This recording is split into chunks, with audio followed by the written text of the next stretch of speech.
What if Brazil's biggest test before the next World Cup isn't just about winning, but about proving they can outthink Europe's elite?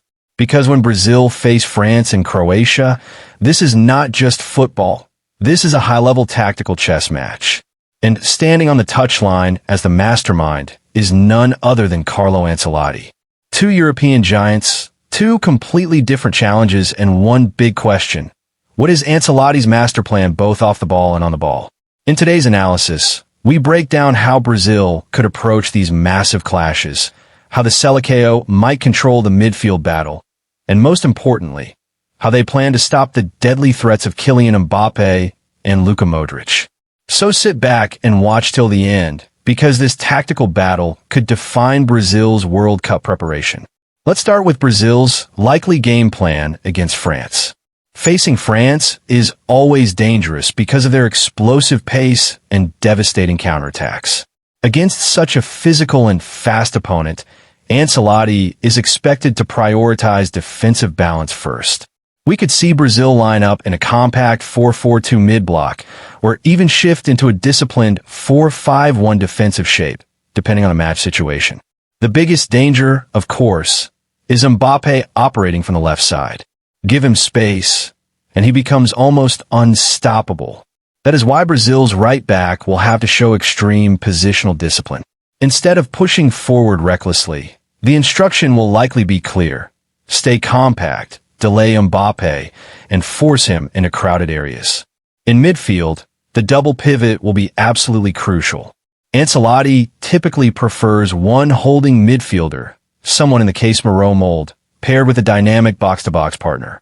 This structure gives Brazil both defensive protection and transitional energy. The center backs, meanwhile, are unlikely to hold an excessively high line. France thrive on quick transitions, and leaving too much space behind could be suicidal. Expect Brazil's defensive line to remain slightly deeper and more cautious than usual. Another key instruction will be mandatory tracking back from the wingers. Against France's overlapping fullbacks and wide runners, defensive work rate from the wide attackers will be non-negotiable. When it comes to pressing, Brazil under Ancelotti will probably be selective rather than aggressive from the start.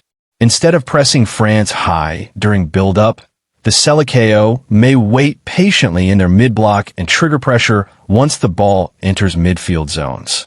This pressing trigger approach reduces the risk of being exposed while still allowing Brazil to disrupt France's rhythm.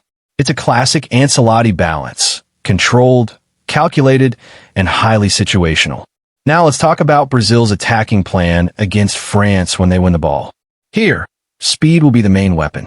Rather than slow positional build-up, Brazil are expected to rely heavily on quick transitional attacks. The moment possession is recovered, the focus will be vertical progression and fast wing switches. France's high-pressing system can sometimes leave space behind their defensive line, and Ancelotti will want his players to exploit that immediately. One of the most important attacking patterns could be full-back overlaps, creating 2-versus-1 situations on the flanks. This forces France's wide defenders into difficult decisions and opens crossing or cutback opportunities.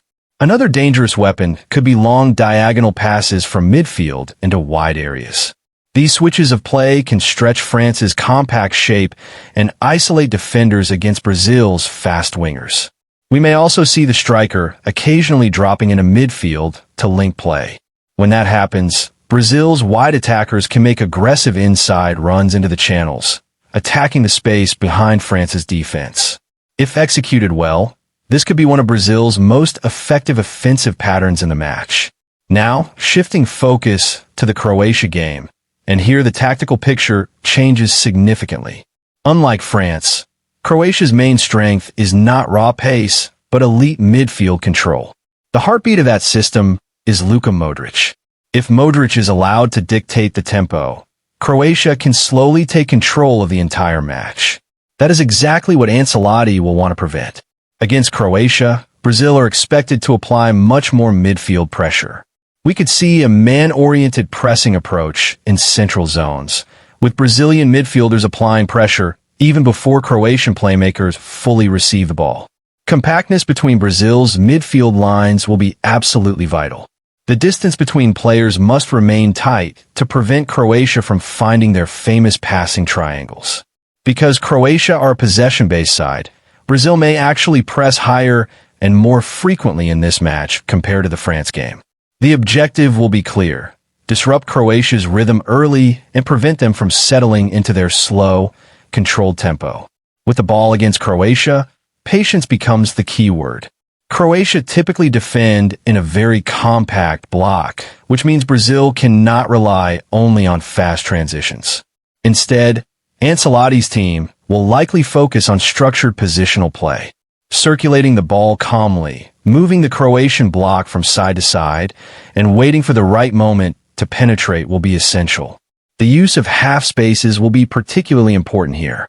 By positioning attackers between Croatia's defensive and midfield lines, Brazil can create dangerous pockets of space. Inverted wingers could play a major role in this plan. By cutting inside from wide areas, they can create shooting opportunities or combine quickly with central midfielders. Long-range shots may also become an important weapon, especially if Croatia defend deep and crowd the penalty area. One often overlooked factor will be the role of Brazil's fullbacks. Against Croatia, they become extremely important in stretching the width of the pitch. By pushing wide and high at the right moments, the fullbacks can open central spaces for Brazil's creative players to operate. All of this reflects Carlo Ancelotti's broader tactical philosophy with Brazil. He is not a coach who forces one rigid system in every match. Instead, he adapts according to the opponent. Against France, the focus leans toward defensive compactness and rapid counterattacks. Against Croatia, the emphasis shifts toward midfield dominance and patient positional play. This flexibility is exactly what makes Ancelotti one of the most respected tactical minds in world football. But make no mistake, these two matches represent very different types of tests. France bring explosive speed, physical power, and deadly transitions. Croatia bring technical mastery, composure, and midfield intelligence. Preparing for both within the same international window is a serious challenge. For Ancelotti, this is more than just two friendly matches. It is a major dress rehearsal for Brazil's World Cup ambitions. So now the big question is yours. Against France, should Brazil prioritize counterattacks or try to control possession?